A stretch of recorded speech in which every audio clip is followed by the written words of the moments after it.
Hello friends, welcome to वैदिक mathematics. आप सबका स्वागत है वैदिक मैथमेटिक्स में।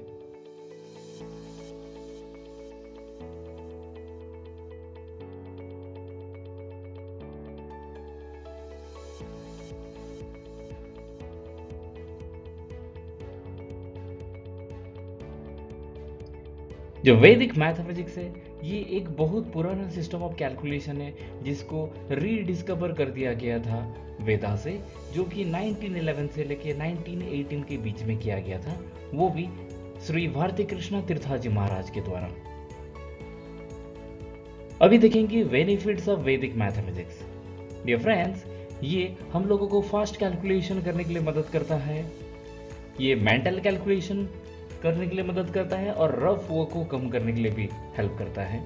ये बेटर अंडरस्टैंडिंग देता है मैथमेटिक्स का, ये स्पिरिचुअल साइड और चिल्ड्रंस का पर्सनालिटी भी ग्रोथ करता है, क्रिएटिविटी और कॉन्फिडेंस में भी मदद करता है, कंसंट्रेशन बढ़ाता है, सिली मिस्टेक्स जो होता है उसको कम भी करता है, और बहुत सारा कॉम्पिटिटिव एग्जाम जो होता है उसमें भी ये मददगार रहता है।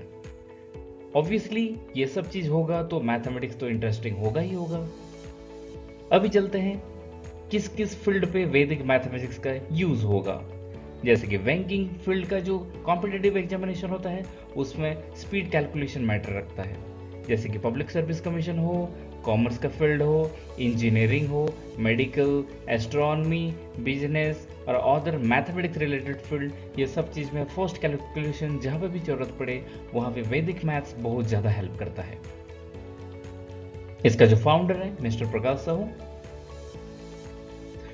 आपको कौन पढ़ाएगा वैदिक मैथमेटिक्स? ऑब्वियसली वैदिक मैथमेटिक्स का जो एक्सपर्ट है, जो कि ऑलरेडी बहुत सारे इयर्स का एक्सपीरियंस रखे हैं already in the different CBSE schools, वही आपको पढ़ाएंगे। और ऑब्वियसली टेक्नो फ्रेंडली टीचर ही आपको पढ़ाएंगे, जो कि टेक्नोलॉजी के साथ साथ सब्जेक्ट को कैसे इंटरेस्टिंग तरीके से पढ़ाया जा सकता है उसी का मदद लेके आपको पढ़ाया जाएगा। और ऑब्वियसली जो 21st सेंचुरी का जो स्किल्स का जो नीड है इस जमाने में, उसको भी फुलफिल करते हुए आगे आपके बच्चे को ये नॉलेज देंगे।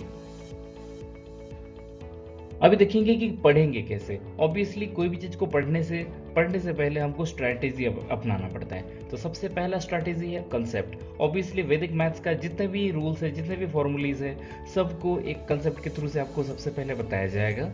दूसरा है ऑब्वियसली प्रैक्टिस, क्योंकि कंसेप्ट समझने के बाद प्रैक्टिस करना बहुत जरूरी है। और एट द एंड प्रैक्टिस जब खत्म हो जाएगा तो हमको उस नॉलेज को टेस्ट भी करना पड़ता है कि हम लोग कितना समझ गए हैं। तो ये टेस्ट के फॉर्म पे भी हम लोगों को ये ऑलरेडी इंफॉर्मेशन देगा कि आप कितना पढ़ चुके हैं। तो ऑब्वियसली जब कंसेप्ट, प्रैक्टिस और टेस्ट को जब मिला लेंगे तो ऑब्वियसली हम लोग को रिजल्ट देगा कंटिन्यूअस प्रोग्रेस। तो पढ़ेंगे कैसे? ऑब्वियसली कोई भी चैप्टर को शुरू करने से पहले विदाउट एनी मतलब नीड्स हम लोग पढ़ते नहीं। तो ऑब्वियसली हम लोग को सबसे पहले एक स्टोरी से शुरू करेंगे, चिंटू चांदनी, जहाँ पे कैरेक्टर रहेंगे जिसको हम लोग अवतार भी बोल सकते हैं। और उसी के थ्रू से हम लोग कंसेप्ट में जंप करेंगे ताकि बच्चे इंटरेस्ट के साथ पढ़े, और क्यों पढ़े उसका भी एक रीजन उनको मिल जाए।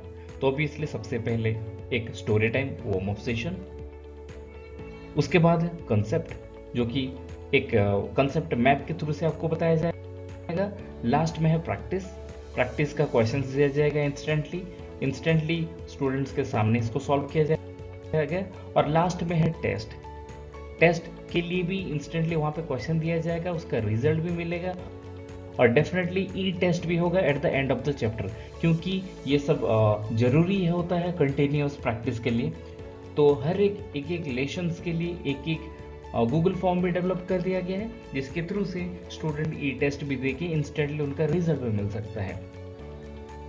आगे प्रोसीड करेंगे वर्कशीट। जो स्टूडेंट ऑनलाइन में एग्जाम नहीं दे पाएंगे उनके लिए वर्कशीट भी रेडी है प्रैक्टिस के लिए। इसके थ्रू से भी बच्चे अपना अपना नॉलेज को टेस्ट कर सकते हैं।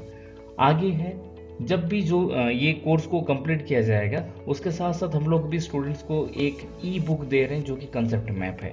तो उसमें जितना भी चैप्टर का जो कंसेप्ट मैप रहता है ये सब को स्टूडेंट को प्रोवाइड कर दिया जाएगा, ताकि बच्चे अच्छे मन से समझेंगे और इसका जब भी आगे कभी भी इसका जरूरत पड़े तो वो एक ही मिनट में फोटो को देख के रिकॉल भी कर सकते हैं कंसेप्ट, और ये कंटिन्यूस उनके हेल्प के लिए भी मदद करेगा। और ऑब्वियसली सर्टिफिकेशन भी है, क्योंकि at the end of the course जो फाइनल टेस्ट होता है उसमें यदि स्टूडेंट 60% से ज़्यादा ले आते हैं तो वो एलिजिबल हो जाते हैं एक सर्टिफिकेट के लिए। तो डेफिनेटली स्टूडेंट्स सर्टिफाइड हो जाते हैं वैदिक मैथ्स में, और डेफिनेटली इनका डे टू डे लाइफ में जो मैथ्स का जो प्रॉब्लम होता है उसका भी सोल्यूशन हो जाता है। तो डेफिनेटली इसको कैसे शुरू करेंगे, 21/90 डेज का फॉर्मूला। तो सबसे पहले क्या जरूरी है, फोकस, क्योंकि विदाउट फोकस हम लोग कोई भी चीज़ को स्टार्ट नहीं कर सकते। उसके बाद है कमिट, क्योंकि फोकस तो हम लोग सेट कर लिए, लेकिन बिना कमिटमेंट में हम लोग तो उसको कंटिन्यूटी में नहीं ले सकते, इसलिए हमको भी कमिटमेंट जरूरी है। एट द एंड जो भी हम लोग फोकस किए हैं, जो टॉपिक के ऊपर जिसके ऊपर हम लोग कमिटमेंट करके आगे प्रैक्टिस कर रहे हैं, उसका रिपीटेशन भी जरूरी है, क्योंकि रिपीटेशन होगा तभी हम लोगों को सोल्यूशन मिलेगा और तभी हम लोग का माइंड पे परमानेंटली इंस्टॉल होगा। तो उसी को बोलते हैं 21/90 डेज फॉर्मूला। बहुत सारे साइट्स पे आप लोग देखे होंगे कि it takes 21 days to build a habit and 90 days to build a lifestyle. शायद आप लोगों को सबको समझ में आ गया होगा। जो भी इंटरेस्टेड होंगे ये कोर्स के लिए डेफिनेटली वो लोग कांटेक्ट कर सकते हैं। मोबाइल नंबर भी ऑलरेडी अवेलेबल है, ईमेल आईडी भी ऑलरेडी अवेलेबल है। इसके थ्रू से आप रजिस्ट्रेशन करेंगे और रजिस्ट्रेशन करते ही आपका क्लासेस शुरू हो जाएगा। सो देर किस बात का, प्लीज़ ज्वाइन कीजिए। Thank you.